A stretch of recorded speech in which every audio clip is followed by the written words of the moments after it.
Dear students of class 6, now I am going to discuss chapter number 2 of geography. As you can see, the heading of this chapter is landforms. Now what do you understand by landforms? देखो landforms का मतलब क्या है? अगर हम अपनी धरती में घूमेंगे, अगर हम पूरा अर्थ का दौरा लगाएंगे तो हम क्या देखेंगे कि कहीं पर बहुत ऊंचे ऊंचे माउंटेन्स है, कहीं पे जंगल से ढका हुआ है, कहीं पे घास से भरा प्लेन लैंड है, कहीं पे बालू से भरा ज़मीन है, रेगिस्तान है, डेजर्ट है। तो अलग अलग जगह पे धरती अलग अलग दिखता है। तो ये जो अलग अलग चीज़ धरतियों पर दिखाई देता है, इनको हम लोग लैंड फॉर्म्स कहते हैं। मतलब ज़मीन की आकार, ज़मीन की शेप, यानी कि लैंड फॉर्म कहा जाता है। So in this chapter we are going to discuss about the different land forms of the earth. देखो ये लैंड फॉर्म्स कैसे बनते हैं, क्यों धरती के अलग अलग जगह पे अलग अलग लैंड फॉर्म्स होते हैं। तो कुछ ऐसे फोर्सेस है, कुछ ऐसे नेचुरल फोर्सेस है जिनके वजह से, जिनकी प्रभाव से, जिनकी इफेक्ट से ये अलग अलग लैंड फॉर्म्स बनते हैं। अब ये सारे जो प्रोसेसेस, ये सारे जो प्रक्रिया, ये सारे जो फोर्सेस, ताकत, नेचुरल फोर्सेस जो अलग अलग लैंड फॉर्म्स बनाया करते हैं, इन फोर्सेस को हम दो भाग में बांट सकते हैं। कौन कौन से दो भाग? एक है एंडोजिनस प्रोसेसेस, दूसरा है एक्सोजिनस प्रोसेसेस। तो देखो एंडोजिनस प्रोसेसेस क्या है? एंडोजिनस प्रोसेसेस का मतलब है वो सारे the processes that take place, मतलब वो सारे प्रोसेस जो धरती के नीचे से जिसकी उत्पत्ति होती है, धरती की इंटीरियर मतलब धरती के अंदर से जो प्रोसेसेस का उत्पत्ति होती है, और जो प्रोसेसेस धरती की नीचे से काम करना शुरू करता है, धरती के अंदर से काम करना शुरू करता है, और धरती के ऊपर, अर्थ के ऊपर, on the surface of the earth they make a particular landform. In processes को, धरती के सरफेस के नीचे शुरू होने वाले इन प्रोसेसेस को एंडोजिनस और इंटरनल प्रोसेसेस कहा जाता है। ठीक है, ये सब हम लोग थोड़ा डिटेल में बाद में डिस्कस करेंगे। अभी ऐसा एक बार बता दे रहा है। देखो फोल्डिंग, फॉल्टिंग, अर्थ का सरफेस का फोल्डिंग और फॉल्टिंग, वॉल्केनिक एक्टिविटी मतलब ज्वालामुखी का फटना, या एक और यहाँ पे मेंशन नहीं किया गया है, अर्थक्वेक, भूचाल। ठीक है, अर्थक्वेक, ये सारे जो प्रोसेसेस है दे आर एंडोजिनस और इंटरनल प्रोसेसेस।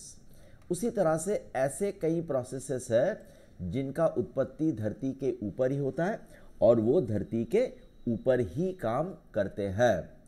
इन प्रोसेसेस में क्या है देखो, जैसे बहता हुआ पानी, विंड, हवा, ग्लेशियर्स मतलब बर्फ, पहाड़ के ऊपर जो बड़े बड़े बर्फ के टुकड़े जम जाते हैं और पहाड़ के ढलान से होते हुए वो नीचे आते हैं, इनको ग्लेशियर्स कहते हैं। तो ये सारे वो एजेंट है, वो नेचुरल प्रोसेसेस है जो धरती के ऊपर ही काम करके धरती में अलग अलग लैंडफॉर्म्स बनाया करते हैं। ठीक है, तो ये जो देखो एंडोजिनस जो प्रोसेसेस है ये नॉर्मली नए लैंडफॉर्म्स बनाते हैं, और एक्सोजिनस प्रोसेसेस जो है ये क्या करते हैं, जो पहले से बना हुआ लैंडफॉर्म्स है ये सिर्फ उन लैंडफॉर्म्स में चेंज लाते हैं, उन लैंडफॉर्म्स में तब्दीली लाते हैं। ठीक है, कैसे तब्दीली लाते हैं? देखो वेदरिंग, इरोजन, ये सब के बारे में हम लोग थोड़ा देर बाद डिस्कस करेंगे। डिपोजिशन, ये सब प्रक्रिया के माध्यम से हवा, रनिंग वाटर, ग्लेशियर, ये पहले से बना हुआ जो लैंडफॉर्म है उनमें चेंज करते हैं और नया लैंडफॉर्म्स बनाते हैं। तो सबसे पहला जो लैंडफॉर्म के डिस्कशन हम करेंगे वो क्या है? It is mountain. सबसे पहले हम लोग माउंटेन्स के डिस्कशन करेंगे।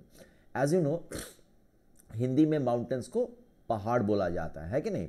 तो what are mountains? Narrow land masses that rise steeply to a few thousand metres above sea level while forming peaks are called mountains. Mountains क्या है? एक नैरो जगह के ऊपर जब जमीन सी लेवल पे, समुंदर की लेवल से कई हजार मीटर ऊपर उठ जाता है कहीं का जमीन, और वो पीक्स बनाते हैं। पीक्स मतलब क्या होता है? पीक्स मतलब ये चोटी, पहाड़ के चोटियों को दिस इज कॉल्ड ये जो जगह है पीक्स। तो देखो जब एक छोटी सी एरिया के ऊपर जमीन अचानक से बड़ा ऊंचा हो जाता है, समुंदर की जो लेवल है, समुंदर की जो लेयर है उससे कई हजार फीट वो मीटर वो ऊपर उठ जाता है, और ऊपर में वो क्या करते हैं, इस तरह का वो पीक या चोटी बनाते हैं, इनको हम कहते हैं माउंटेन्स। देखो कभी कभी क्या होता है, कुछ कुछ माउंटेन्स ऐसे होते हैं कि वो बीच में अकेला ही खड़ा होता है, चारों तरफ प्लेन लैंड होता है और एक माउंटेन बीच में अकेला, एक या दो माउंटेन बीच में अकेला रह जाते हैं। फॉर एग्जाम्पल इसका अगर इस तरह के माउंटेन का अगर एग्जाम्पल दे तो हम अफ्रीका के mount Kilimanjaro, look at this picture, ये पिक्चर देखो, चारों तरफ प्लेन लैंड है, बीच में सिर्फ एक ही पहाड़ खड़ा है। दिस माउंटेन, ये जो माउंटेन है ये अफ्रीका का माउंट किलिमंजारो का एग्जाम्पल है। It is the example of mount Kilimanjaro in Africa. लेकिन कभी कभी क्या होता है, ढेर सारे माउंटेन एक के बाद एक, एक के बाद एक, एक के बाद एक दिखाई देते हैं। मतलब if I draw a diagram, I can draw a diagram like this. कभी कभी देखो इस तरह से बहुत सारे पहाड़ बगल बगल में, एक दूसरे के बगल में लंबे दूरी तक ढेर सारे पहाड़ एक के बाद एक के बाद एक रहता है। इसको हम लोग, जब बहुत सारे पहाड़ एक दूसरे के बगल में एग्जिस्ट करते हैं, इनको हम लोग चेन या रेंज बोलते हैं, चेन ऑफ माउंटेन्स बोलते हैं या रेंज ऑफ माउंटेन्स कहते हैं।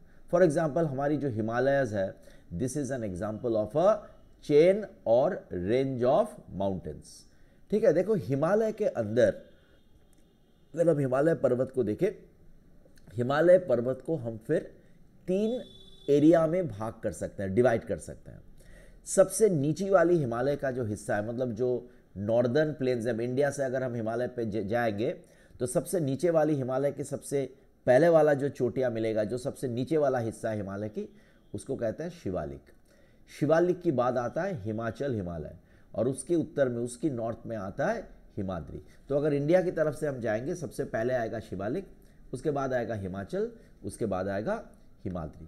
देखो हिमाद्री हिमालय जो है इसको ग्रेटर हिमालयस भी कहा जाता है। तो हिमालय का जो ये 3 हिस्सा है उसमें सबसे ऊंची हिस्सा है ग्रेटर हिमालयस, और दुनिया की सबसे ऊंचे ऊंचे चोटियाँ, दुनिया में जो सबसे 10 ऊंचे चोटी है उसमें 7 सबसे ऊंचे पीक्स दुनिया की ये ग्रेटर हिमालय में आता है। इसमें सबसे इंपॉर्टेंट है माउंट एवरेस्ट, जो दुनिया की सबसे ऊंचा पीक है, और second most important is mount Kanchenjunga. Mount Kanchenjunga दुनिया का 3rd हाईएस्ट पीक है। ओके अब देखो, अब हम लोग आते हैं कि ये जो माउंटेन्स है, ये माउंटेन्स कितने तरीके के होते हैं और ये कैसे बनते हैं। सबसे पहला तरीका, सबसे पहला जो माउंटेन की बात करेंगे उसका नाम है fold mountains. So let us discuss कि फोल्ड माउंटेन्स कैसे बनते हैं। देखो ये डिस्कस करने का पहले मैं एक बात कह दूं, नहीं तो तुम लोगों को समझ में नहीं आएगा।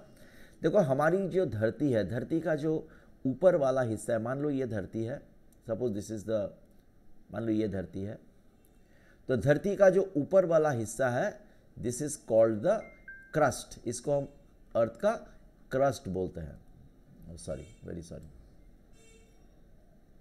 इसको हम लोग क्या बोलते हैं, इसको हम लोग अर्थ का क्रस्ट बोलते हैं। ये क्रस्ट जो है ये सॉलिड और हार्ड है, मतलब जिसके ऊपर हम लोग बैठे हुए हैं, खड़े हैं, this is called the crust. Crust के नीचे वाला हिस्सा जो है इसको कहते हैं मैंटल। मैंटल क्या है, मैंटल लिक्विड है, ये बड़ा गर्म है इस जगह पे, इसलिए मैंटल यहाँ पे पिघला हुआ है। देखो ज्वालामुखी जब फटता है, वॉल्केनो जब फटता है, तो फ्रॉम इनसाइड द वॉल्केनो पिघला हुआ जो मटेरियल बाहर निकल आता है वो मैंटल से ही बाहर आता है। कहाँ से बाहर आता है, वो मैंटल से ही बाहर निकलता है। तो ये क्रस्ट जो है, ये क्रस्ट देखो, ये जो सॉलिड क्रस्ट है, ये नीचे जो लिक्विड मैंटल है उसके ऊपर ये क्रस्ट फ्लोट कर रहा है। ये क्रस्ट जो है ना, ये एक होल नहीं है, एक नहीं है, इसके अंदर बहुत सारे दरारें हैं, देयर आर मेनी क्रैक्स, ये क्रस्ट टूटा हुआ है। तो दरारों के बीच का जो हिस्सा है वो दूसरे वाला हिस्से से अलग है। ये हिस्सा, ये हिस्सा, ये हिस्सा, ये सब एक दूसरे से अलग है, ये जुड़े नहीं है। और इनके नीचे जो मैंटल है, ये मैंटल में लगातार इस तरह का मूवमेंट होता रहता है। देखो अगर हम कोई पानी के ऊपर कागज़ बहा देंगे तो पानी बहेगा, तो उसके ऊपर कागज़ भी पानी के साथ बहेगा। उसी तरह से क्रस्ट का जो ये छोटे छोटे टुकड़े होते हैं क्रस्ट की, इनको प्लेट्स कहते हैं। क्या बोलते हैं? We call it plates. ये सारे प्लेट्स जो है ये मैंटल के ऊपर तैर रहे हैं और ये मैंटल में मूवमेंट होता रहता है। तो चूंकि मैंटल में मूवमेंट होता है तो ये प्लेट्स में भी मूवमेंट होते रहते हैं। तो ये प्लेट्स जो है वो या तो एक दूसरे की तरफ बढ़ता है और एक दूसरे से टकराता है। कभी कभी ये प्लेट्स एक दूसरे से दूर चले जाते हैं और कभी कभी दो प्लेट्स एक दूसरे की बगल से होते हुए वो गुजर जाते हैं। देखो, जब दो प्लेट टकराता है, जब दो प्लेट टकराता है तो जहां पे ये दो प्लेट टकराते हैं वहां पे इतना ज़्यादा फोर्स क्रिएट होता है, इतना ज़्यादा वहां पर जोर से धक्का लगता है। मान लो ये दो प्लेट्स है, suppose these are the two plates, suppose ये दो प्लेट है।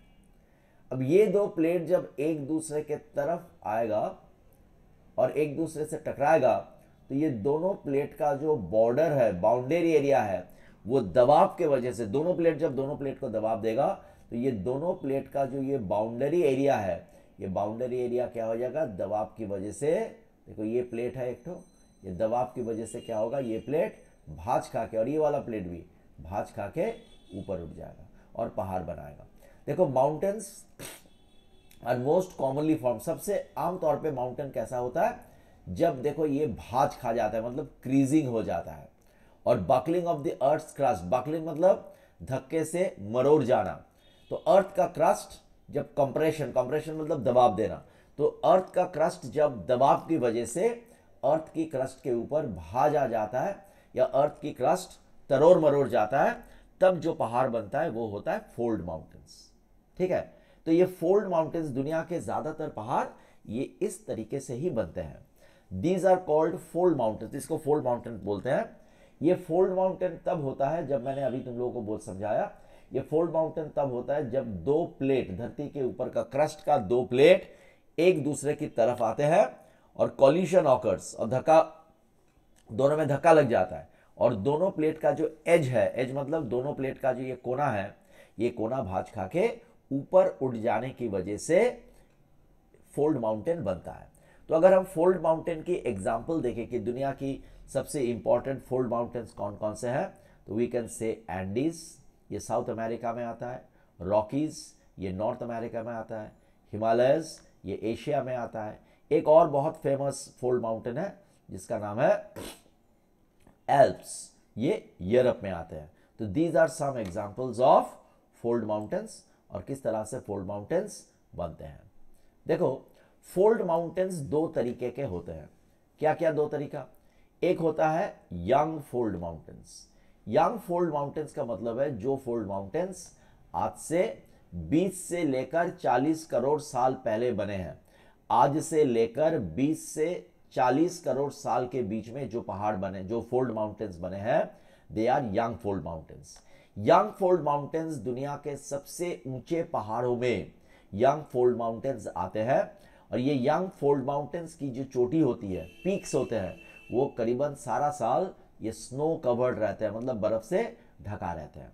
एल्प्स, हिमालयस, ये सब यंग फोल्ड माउंटेन्स की एग्जांपल्स हैं। जो फोल्ड माउंटेन्स कई 100 मिलियन ईयर्स पहले, कभी कई 100, मतलब जो फोल्ड माउंटेन्स करीबन 100 करोड़ साल पहले जो फोल्ड माउंटेन्स बने हुए हैं, they are called old fold mountains.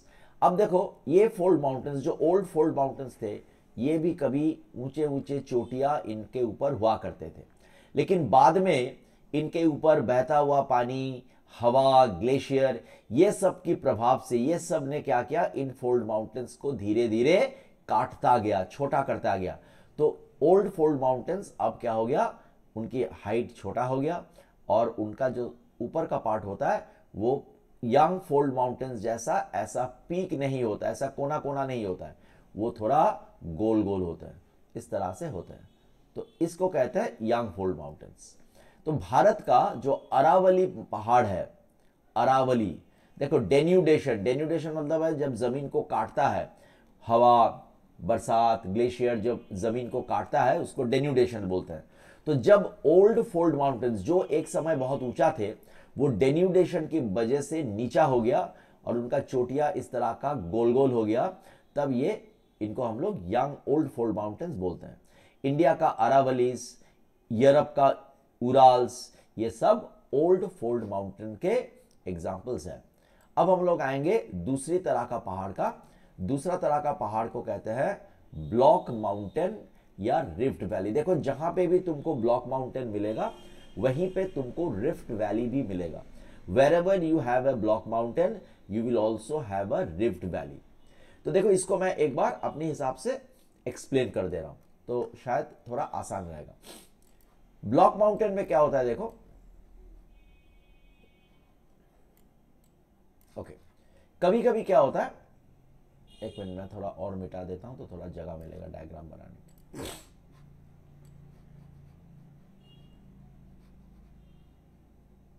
Okay, मान लो ये अर्थ की क्रस्ट है। Suppose this is the crust of the अर्थ। कभी कभी क्या होता है, भूचाल, अर्थक्वेक वगैरह की वजह से अर्थ के क्रस्ट के ऊपर पैरेलल दरारें पड़ जाता है, एक दूसरे के बगल बगल में 3-4 दरारें पड़ जाते हैं।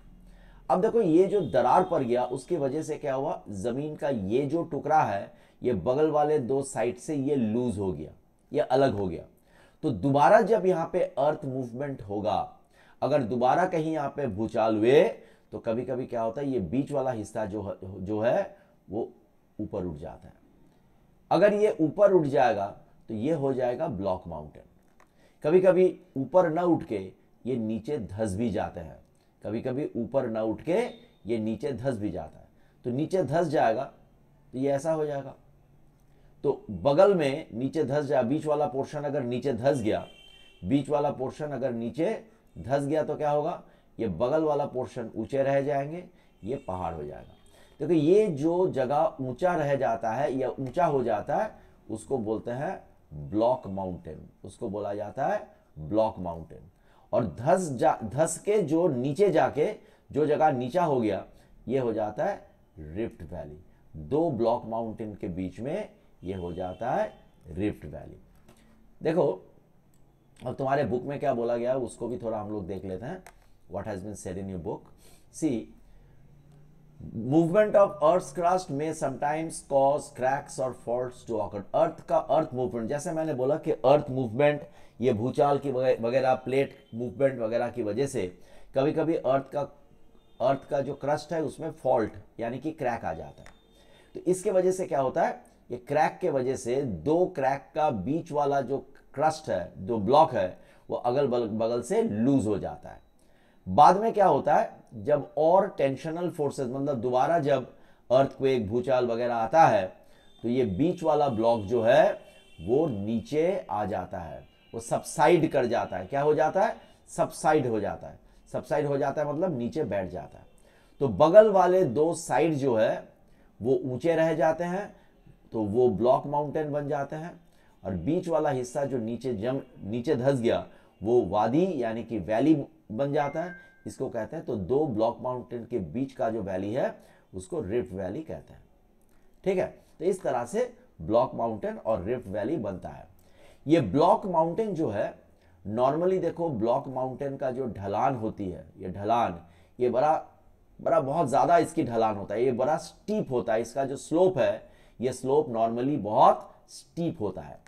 इंडिया में अगर हम देखें कि सतपुरा पहाड़, सतपुरा माउंटेन एक ब्लॉक माउंटेन है, उसके नीचे अजंता माउंटेन है, ये भी ब्लॉक माउंटेन है। और सतपुरा के नॉर्थ में विंध्या माउंटेन है, ये भी ब्लॉक माउंटेन है। तो विंध्या और सतपुरा के बीच में we have a rift valley, Satpura और अजंता के बीच में भी we have a rift valley.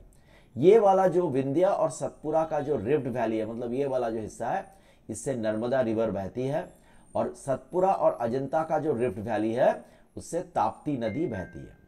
Europe में अगर हम देखें, if I go outside India, तो वहां पर हम देखेंगे, देखो अमेरिका में जैसे सियरा नेवाडा, ये ब्लॉक माउंटेन का एग्जाम्पल है। जर्मनी में अगर हम देखेंगे तो ब्लैक फॉरेस्ट और हर्ज माउंटेन, ये जर्मनी के एग्जाम्पल्स है ब्लैक फॉरेस्ट की। ठीक है, सॉरी, एग्जाम्पल्स है ब्लॉक माउंटेन की। तो ये हो गया हमारा दूसरा type of mountain, block mountain. अच्छा, थर्ड इज, अच्छा यहाँ पे और कुछ एग्जांपल्स दिए हुए हैं, जैसे यूरोप में एक रिवर है राइन रिवर। जैसे इंडिया में ताप्ती और नर्मदा ब्लॉक रिफ्ट वैली के अंदर से बहता है, उसी तरह से यूरोप में एक साइड में ब्लैक फॉरेस्ट माउंटेन है, उसके नीचे वॉस्जेस माउंटेन है, ये दोनों ब्लॉक माउंटेन है, और इसके बीच में जो रिफ्ट वैली है उसके अंदर से राइन रिवर यूरोप में बहती है।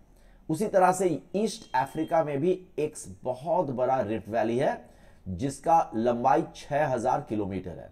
तो ये वाला ईस्ट अफ्रीका का 6000 किलोमीटर लंबा जो रिफ्ट वैली है, ये दुनिया की सबसे लंबा रिफ्ट वैली है। ओके, अब हम लोग आएंगे volcanic mountain. Volcanic mountain is quite easy. देखो वॉल्केनिक माउंटेन में क्या होता है कि जमीन के नीचे से जब कोई ज्वालामुखी फटता है तो जमीन के नीचे से जो माग्मा है वो धरती के ऊपर आ जाता है। माग्मा के साथ साथ छोटे छोटे चट्टान, छोटे छोटे रॉक्स जिसको सिंडर्स बोलते हैं, ऐश, ये सब भी निकलता है। ये निकल के क्या होता है, धरती के ऊपर ये जमने लगते हैं, और धरती का ऊपर जमते जमते एक समय ये जो पिघला हुआ मटेरियल है जिसको माग्मा, याद रखना कि ये माग्मा धरती के नीचे जब तक रहता है तब उसको माग्मा बोलते हैं। जब ये पिघला हुआ मटेरियल धरती के ऊपर आ जाता है देन इट इज कॉल्ड लावा। तो माग्मा धरती के ऊपर आकर लावा जब ऊपर आ जाता है तो लावा जम जम के जो पहाड़ बनता है उस पहाड़ को वॉल्केनिक माउंटेन बोलता है। देखो वॉल्केनिक माउंटेन की जो ये चोटी होती है इसको वॉल्केनिक कोन बोला जाता है, और हर एक वॉल्केनिक माउंटेन की चोटी में वो इस तरह से एक काटा हुआ रहता है, ठीक है, इसको कहता है क्रेटर। क्या बोला जाता है, क्रेटर। और वॉल्केनिक पहाड़ के अंदर जो चैनल के अंदर से माग्मा बाहर जाता है, माग्मा ऊपर आता है, उसको मेन वेंट कहा जाता है। जो मेन चैनल से माग्मा ऊपर आता है उसको मेन वेंट कहा जाता है, और माग्मा जब बाहर आ जाता है तब माग्मा को लावा बोला जाता है।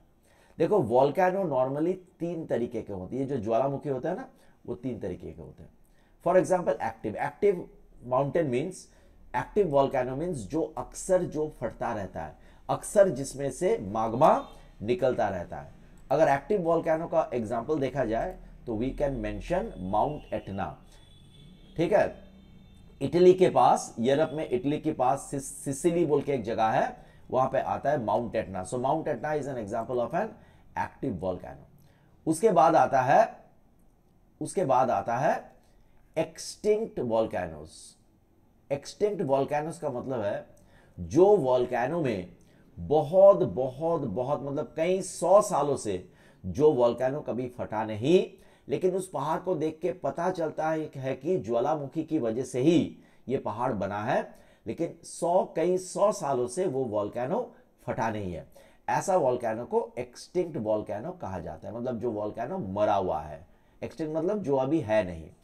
तो देखो माउंट किलिमंजारो अफ्रीका की तांजानिया नाम की देश में माउंट किलिमंजारो एक्सटिंक्ट वॉल्केनो का एक एग्जाम्पल है। Last is dormant volcano. Dormant मतलब जो अभी सोया हुआ है, अभी चुप बैठा है। डॉर्मेंट वॉल्केनो मीन्स जो वॉल्केनो काफी दिनों से फटा नहीं है, लेकिन उसका फटने की रिकॉर्ड, वो फटा था, ये रिकॉर्ड हमारे पास है, लेकिन काफी सालों से, मे बी 40-50 सालों से जो फटा नहीं है, ऐसे वॉल्केनो को डॉर्मेंट वॉल्केनो कहते हैं। मतलब जो वॉल्केनो देखकर इशारा तो मिलता है कि ये आगे फट सकता है, लेकिन काफी सालों से जो वॉल्केनो फटा नहीं है, they are called dormant volcanoes. Okay, तो एक काम करते हैं, ये वीडियो इतना तक रहने देते हैं। We will continue this chapter in the next videos. Okay, thank you so much.